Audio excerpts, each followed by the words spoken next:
ರಾಮನಗರ ಜಿಲ್ಲೆಯ ಹೆಸರು ಬದಲಾವಣೆ ಜಟಾಪಟಿಯಲ್ಲಿ ಕೊನೆಗೂ ಡಿಸಿಎಂ ಡಿಕೆ ಶಿವಕುಮಾರ್ ತಮ್ಮ ಹಠವನ್ನ ಸಾಧಿಸಿದ್ದಾರೆ.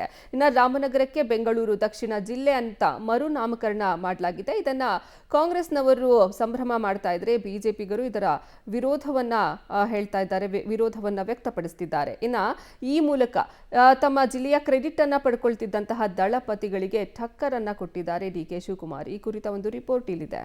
ರಾಮನಗರ ಜಿಲ್ಲೆ ಇನ್ಮುಂದೆ ಬೆಂಗಳೂರು ದಕ್ಷಿಣ ರಾಜಕೀಯ ಜಿದ್ದಾಜಿದ್ದಿಯಲ್ಲಿ ಹಠ ಸಾಧಿಸಿ ಗೆದ್ದ ಡಿಕೆಶಿ. ದಳಪತಿಗಳಿಗೆ ಡಿಸಿಎಂ ಡಿಕೆಶಿ ಟಕ್ಕರ್.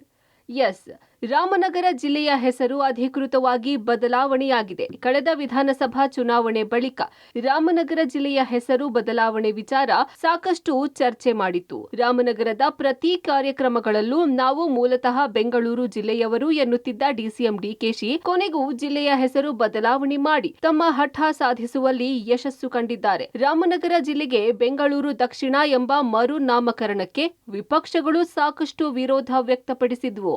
ಇದರ ನಡುವೆಯೂ ಜಿಲ್ಲೆಯ ಹೆಸರು ಮರುನಾಮಕರಣಕ್ಕೆ ಸಂಪುಟ ಅನುಮೋದನೆ ಪಡೆದು ಹೆಸರು ಬದಲಾವಣೆ ಅಧಿಕೃತ ಮಾಡಿದ್ದಾರೆ. ಇದನ್ನ ಸ್ವಾಗತಿಸಿ ರಾಮನಗರದಲ್ಲಿ ಕಾಂಗ್ರೆಸ್ ಕಾರ್ಯಕರ್ತರು ಹಾಗೂ ಮುಖಂಡರು ಪಟಾಕಿ ಸಿಡಿಸಿ ಸಿಹಿ ಹಂಚಿ ಸಂಭ್ರಮಾಚರಣೆ ನಡೆಸಿದ್ದಾರೆ. 2007ರಲ್ಲಿ ರಾಮನಗರ ಜಿಲ್ಲೆ ಸ್ಥಾಪನೆ ಮಾಡಿದ್ದ ಕೇಂದ್ರ ಸಚಿವ ಎಚ್.ಡಿ. ಕುಮಾರಸ್ವಾಮಿ ಪ್ರತಿ ಚುನಾವಣಾ ಭಾಷಣದಲ್ಲೂ ಜಿಲ್ಲೆ ಸ್ಥಾಪನೆ ಬಗ್ಗೆ ಮಾತಾಡುತ್ತಿದ್ದರು. ಅಲ್ಲದೆ ಜಿಲ್ಲೆ ಸ್ಥಾಪನೆ ಕ್ರೆಡಿಟ್ ತೆಗೆದುಕೊಳ್ಳುತ್ತಿದ್ದ ದಳಪತಿಗಳಿಗೆ ತಿರುಗೇಟು ನೀಡಲು ಡಿಸಿಎಂ ಡಿಕೆ ಶಿವಕುಮಾರ್ ಜಿಲ್ಲೆಯ ಹೆಸರು ಬದಲಾವಣೆ ಬಗ್ಗೆ ಪ್ರಸ್ತಾಪ ಮಾಡಿದ್ರು. ಇದಕ್ಕೆ ವಿಪಕ್ಷಗಳು ಸಾಕಷ್ಟು ಆಕ್ಷೇಪ ವ್ಯಕ್ತಪಡಿಸಿದ್ದಲ್ಲದೆ ಕೇಂದ್ರ ಸರ್ಕಾರ ಕೂಡ ಮರು ನಾಮಕರಣ ಮಾಡದಂತೆ ಸೂಚನೆ ನೀಡಿತ್ತು.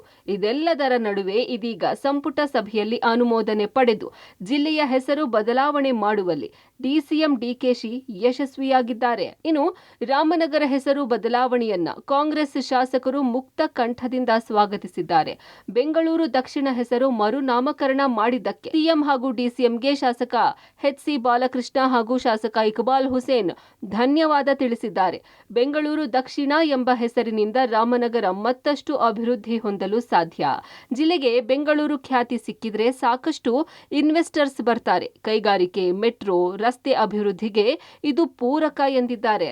ದಕ್ಷಿಣ ಜಿಲ್ಲೆ ಅಂತೇಳಿ ಸರ್ಕಾರ ಘೋಷಣೆ ಮಾಡಿದೆ. ಸರ್ಕಾರಕ್ಕೆ ಮತ್ತೆ ನಮ್ಮ ಉಪಮುಖ್ಯಮಂತ್ರಿಗಳಿಗೆ, ಮುಖ್ಯಮಂತ್ರಿಗಳಿಗೆ ಈ ಸಂದರ್ಭದಲ್ಲಿ ಅಭಿನಂದನೆ ಸಲ್ಲಿಸ್ತೀನಿ. ನೋಡಿ, ಬೆಂಗಳೂರು ಗ್ರಾಮಾಂತರದವರು ಅವರು ಬಹಳ ಬುದ್ಧಿವಂತರು. ಈ ಜಿಲ್ಲೆ ಡಿವೈಡ್ ಆದಾಗ ಒಂದು ಬೆಂಗಳೂರು ಗ್ರಾಮಾಂತರ ಮತ್ತೆ ಒಂದು ರಾಮನಗರ ಅಂತ ಆಯಿತು. ಬೆಂಗಳೂರು ಗ್ರಾಮಾಂತರವರು ದೇವನಹಳ್ಳಿ ಜಿಲ್ಲೆ ಅಥವಾ ದೊಡ್ಡಬಳ್ಳಾಪುರ ಜಿಲ್ಲೆ ಅಂತ ಮಾಡ್ಕೋಬೋದಾಗಿತ್ತು. ಅವ್ರು ಮಾಡ್ಕೊಳ್ಳಿಲ್ಲ.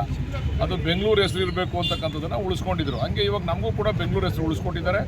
ಬೆಂಗಳೂರು ದಕ್ಷಿಣ ಜಿಲ್ಲೆಯಲ್ಲಿ ರಾಮನಗರ ಪ್ರಮುಖವಾದಂಥ ಪಟ್ಟಣ ಇರ್ತದೆ. ಅದರಿಂದ ಎಲ್ಲರೂ ಕೂಡ ಇದಕ್ಕೆ ಸಹಕಾರ ಕೊಡಬೇಕು ಅಂತ ಮನವಿ ಮಾಡ್ತೀವಿ.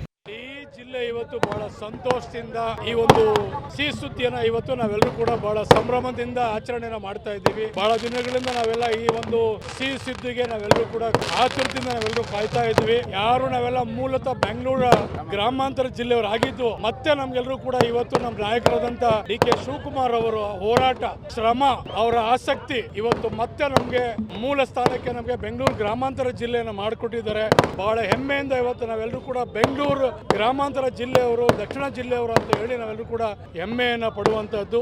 ಅಲ್ಲದೆ ಜಿಲ್ಲೆಗೆ ಮರುನಾಮಕರಣ ಮಾಡಿ ಡಿಸಿಎಂ ಡಿಕೆಶಿ ಅನೌನ್ಸ್ ಮಾಡ್ತಿದ್ದಂತೆಯೇ ರಾಮನಗರದ ಸರ್ಕಾರಿ ಕಚೇರಿಗಳಲ್ಲೂ ನೇಮ್ ಬೋರ್ಡ್ ಚೇಂಜ್ ಮಾಡುವ ಕೆಲಸ ಶುರುವಾಗಿದೆ. ಗ್ರೇಟರ್ ಬೆಂಗಳೂರು ಅಭಿವೃದ್ಧಿ ಪ್ರಾಧಿಕಾರದ ಕಚೇರಿಯಲ್ಲಿ ರಾಮನಗರ ತಾಲೂಕು, ಬೆಂಗಳೂರು ದಕ್ಷಿಣ ಜಿಲ್ಲೆ ಎಂದು ನಮೂದು ಮಾಡಿ ನೇಮ್ ಬೋರ್ಡ್ ಚೇಂಜ್ ಮಾಡಲಾಗಿದೆ. ಜೊತೆಗೆ ಹೆಸರು ಬದಲಾವಣೆ ಬಗ್ಗೆ ಪರ ವಿರೋಧಗಳು ಚರ್ಚೆಯಾಗ್ತಾ ಇದ್ದು ಕಾಂಗ್ರೆಸ್ ಹಾಗೂ ಮೈತ್ರಿ ಪಕ್ಷಗಳ ನಡುವೆ ಮತ್ತೊಂದು ಟಾಕ್ ವಾರ್ ಶುರುವಾಗುವ ಲಕ್ಷಣ ಕಾಣಿಸ್ತಾ ಇದೆ.